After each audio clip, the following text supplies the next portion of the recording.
Shall we not have some music? I have a great desire for a song. Caroline, can we persuade you? Miss Mary Bennet. I see you've anticipated me. In this video, I'm going to take a look at the character of Mary Bennet, the often overlooked middle sister of the Bennet family. I'll try and examine her traits, her role in the novel, and the intriguing speculation about her potential compatibility with Mr. Collins. Mr. Collins, you are very welcome. Now, as you all know, at least if you've been watching my other Pride and Prejudice videos, that I have a preference for the 1995 adaptation. Lucy Briars played Mary in this production, but there were other Marys before and since Lucy Briars graced our screens, both in traditional adaptations as well as other versions with, shall we say, more of a bizarre twist to the storyline. There's the 1940 MGM adaptation where Marcia Hunt portrayed Mary Bennet. In this adaptation, her character is less, or significantly less prominent than in the book. Tessa Peake-Jones, who may be more widely recognised for her role as Raquel in Only Fools and Horses, played Mary Bennet in the 1980 BBC adaptation. In the 2005 movie, Tallulah Riley's Mary is depicted as socially awkward and earnest. There's the 2016 parody adaptation where Millie Brady played Mary Bennet with a slightly more action-orientated twist, fitting the film's unique blend of classic literature and zombie action. Now, I've not seen that film, so I can't comment on its development of Mary Bennet's character. But if you've seen it, comment below. Let me know your thoughts. Is it worth watching? There have also been other adaptations and spin-offs too, such as the 1958 and the 1967 BBC series. There's also the 2008 modern twist version, Lost in Austen, as well as the 2013 Death Comes to Pemberley, all of which include a Mary Bennet in the storyline. But my top award goes to, drumroll, Lucy Briars in the 1995 BBC adaptation, and she portrays Mary as the serious and studious middle sister. Mary Bennet then. Unlike her lively and charming sisters, Mary's character is marked by her deep interest in moral and religious studies, which does reflect a significant contrast to her more socially adept sisters. She's often seen with a book, preferring reading and contemplation over social interactions, and the seriousness of her character is a direct contrast to the high-spiritedness of her younger sisters, Lydia and Kitty. He'll be reading to her from Fordyce's sermons every night before they go to bed. Oh, look at that hideous cloth. Would do very well for Mary, don't you think? Mary prides herself on her intellectual pursuits and moral reflections. She enjoys quoting from books and attempts to impart wisdom, although her attempts can come across as pedantic or insincere at times. It has often been said that a friend in need is a friend indeed, sir. Yes. Her speeches often reveal her desire to be seen as knowledgeable and virtuous. Now, unlike her sisters Elizabeth and Jane, Mary lacks the social graces and charm that make them popular in society. Her awkwardness in social situations seems to stem from her preference for intellectual pursuits over socializing, making her somewhat of an outsider in the Bennet family dynamic. This is the most unfortunate affair, and will probably be much talked of. Yes, thank you, Mary. I think we've all apprehended that much. Mary then serves as a contrast to her younger sister Lydia. While Lydia is carefree, flirtatious, and indulges in social activities, Mary is reserved, moralistic, and prefers solitude. These contrasts highlight different attitudes towards life and societal expectations in the novel. Despite her reserved nature, Mary desires recognition and validation. She often seeks approval through her moralizing speeches or attempts to contribute to conversations with her knowledge. But we must stem the tide of malice and pour into each other's wounded bosoms the balm of sisterly consolation. Mary, pass the potatoes to your Aunt Gardner. I beg your pardon? Throughout the novel, Mary's character undergoes some development, and by the end, she appears more self-aware and less rigid in her opinions. Her growth is subtle but noticeable, showing a potential for change and maturity. Mary Bennet then is a character marked by her intellectual pursuits, her lack of social grace, and her desire for recognition. Her role in Pride and Prejudice provides a contrast to her sisters and contributes to the novel's exploration of different personality types and societal expectations during the Regency era. One thing I've often wondered about is if Jane Austen based her characters on any real-life people. Now, there's no definitive evidence that Jane Austen based the character of Mary Bennet directly upon a real person from her life. However, several scholars and readers have speculated that aspects of Mary's character might have been inspired by people that Jane Austen knew, or at least by the broader social observations. Jane Austen's extended family and social circle included people with varying personalities. Some literary critics suggest that Mary Bennet could have been a composite of the more pious, bookish or musically inclined women that Austen encountered in her life. For instance, Jane Austen's own cousin, Eliza de Fouillade, was known for her lively and social nature, quite the opposite of Mary actually, but there may have been quieter, more serious relatives who influenced Austen's creation of Mary. Mary Bennet's character can be seen as a satirical take on the moralizing individuals of Austen's time. Austen often critiqued the pretentiousness and lack of genuine feeling in such characters, which could reflect her experiences of overly pious or moralistic acquaintances.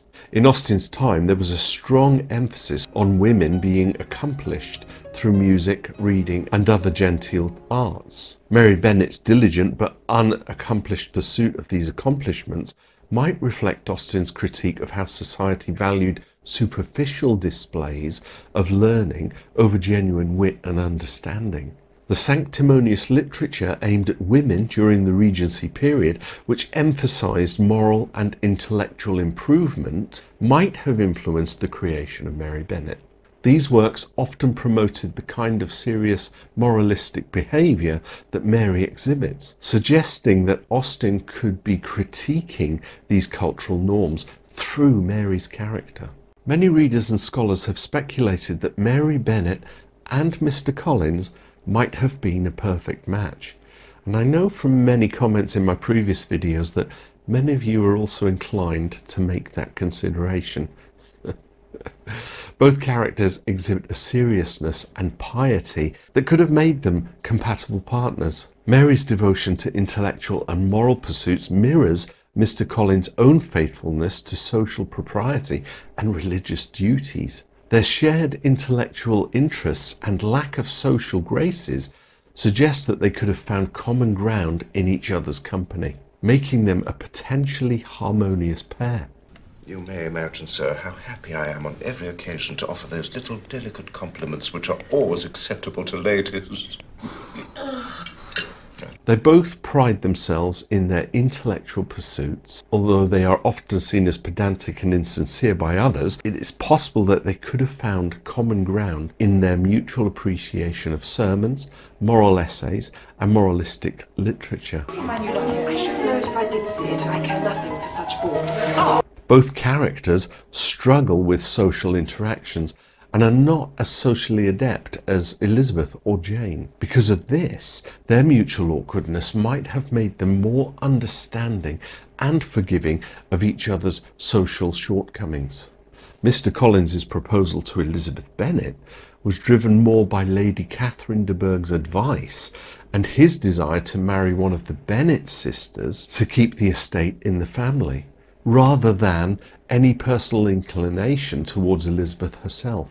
His subsequent proposal to Charlotte Lucas, shortly after being rejected by Elizabeth, shows his practical and unromantic approach to marriage, and this suggests that he could have easily considered Mary if the suggestion had been made.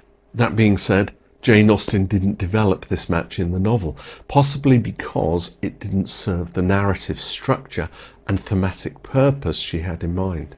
Mr. Collins's marriage to Charlotte Lucas instead provides a critical commentary on the nature of marriage and societal expectations, especially when we can consider the marriage from Charlotte Lucas's perspective. So while Jane Austen didn't pair Mary Bennet and Mr. Collins, the speculation that they might have been compatible is supported by their shared traits and the practical nature of Mr. Collins's approach to marriage. This potential pairing remains an interesting point of discussion for readers and critics of Pride and Prejudice. The speculation about her potential match with Mr. Collins invites us to consider the dynamics of relationships in Pride and Prejudice, from Mr. and Mrs. Bennet and Mr. and Mrs. Gardiner to Louisa and Mr. Hurst, Jane and Charles Bingley, Lydia and George Wickham, and ultimately Elizabeth and Darcy. Lucy Briars's performance captures the essence of Mary's seriousness, her piety, and her social awkwardness, making her a memorable and fully realised character. While other adaptations often reduce Mary to a minor or comedic role, the 1995 series respects the complexity of her character, even within her limited screen time. In the 1940 MGM film version, Mary's character is somewhat simplified and does not receive significant attention. The film focuses more on the romantic elements and the main characters, leading to a more superficial portrayal of Mary. Her traits as the serious moralizing sister are downplayed, and she becomes more of a background figure. In this film, Mary has limited screen time and her character is not as developed as in the 1995 adaptation. The film sacrifices her characterization to streamline the story. The 1980 adaptation with Tessa Peake-Jones as Mary is relatively faithful to the novel, though not as detailed as the 1995 version. What do you say, Mary? Does not your sister Kitty time her coughing ill? One coughs when one must. Mary is portrayed as bookish and socially awkward, with an emphasis on her seriousness and her lack of charm compared to her sisters. While Mary is given more attention in the 1980 version than in the 1940 film, her role is still somewhat minimised. The adaptation follows the book closely but lacks the development of Mary's character that was seen in the 1995 version. In the 2005 adaptation, Mary retains some of her key characteristics, but in a more stylized way. She's still depicted as socially awkward and earnest, particularly in the infamous piano scene at Netherfield Hall, which underscores her lack of social grace. But similar to the 1940 adaptation, the 2005 version prioritizes the main romantic plot lines, so Mary's character is not deeply explored. Her characterization is more of a caricature, highlighting her awkwardness without delving into her moralistic and intellectual side. So if you're looking for an adaptation that provides a full characterization of Mary Bennet, the 1995 version is undoubtedly the most faithful to the novel, offering a nuanced portrayal that aligns closely with Austen's original depiction. And while Mary doesn't receive as much screen time as the main characters, the adaptation does justice to her character by including several key scenes that highlight her personality, such as her piano performances and her awkward moralizing at inappropriate moments. Mary, let's have no more of that dull stuff. Play something jolly. We want to dance. But there are still 2 movements.